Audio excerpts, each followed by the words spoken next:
Hey there, Amy DeLong, Animal Aromatherapist here today talking about Myrrh essential oil. It is one of my favorite go-tos as an antifungal. So it's excellent for any wet wound type conditions such as like a hot spot or lick granulomas.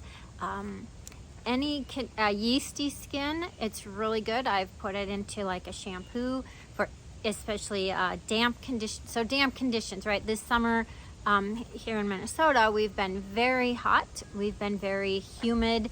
So a lot of dampness and moisture in the air, and for those dogs that like to swim all summer and they're in the lake, they can have that itchy skin from just the staying damp and wet all summer. So Myrrh is an excellent essential oil to add to like the shampoo or even a topical blend to help those wet wound conditions.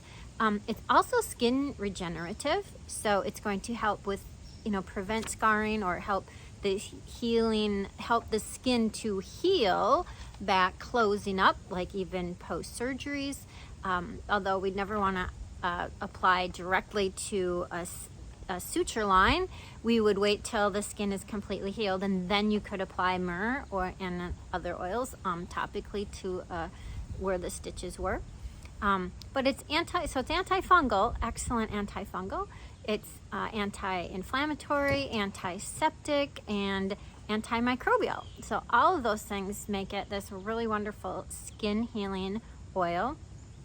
But just like it's good for the damp skin, wet skin conditions, it's also good when the body has excess dampness, and mucus or in the lungs, which makes it good. It's an expectorant, making it really helpful for coughs or bronchitis, which you could then be diffusing that.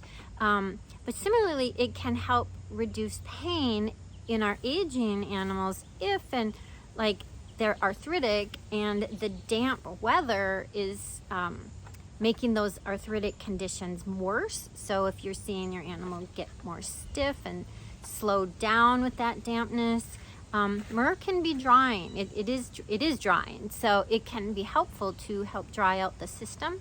So you could diffuse, try it for diffusing for pain relief for those arthritic conditions. Also, you could diffuse it for anxiety. So Myrrh is very grounding, very calming, sedative oil, really good for animals that are quietly anxious. So they're the ones that are going to be more like hiding. They're not hyperactive.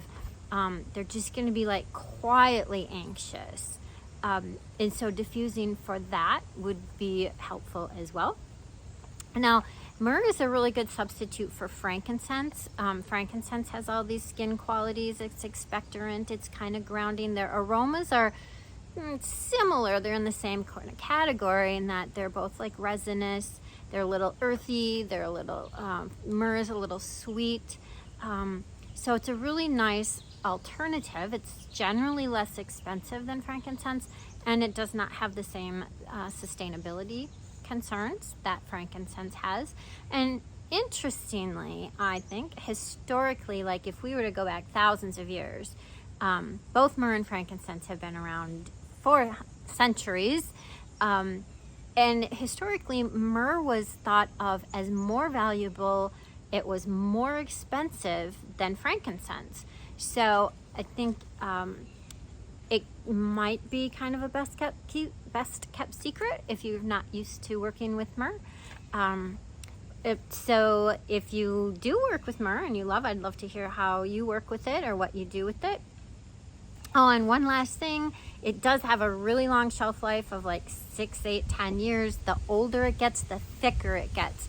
So it could get to the point where it's so thick in the bottle that it will not come out. So just keep that in mind. It is cat friendly, so we have less concerns, especially diffusing.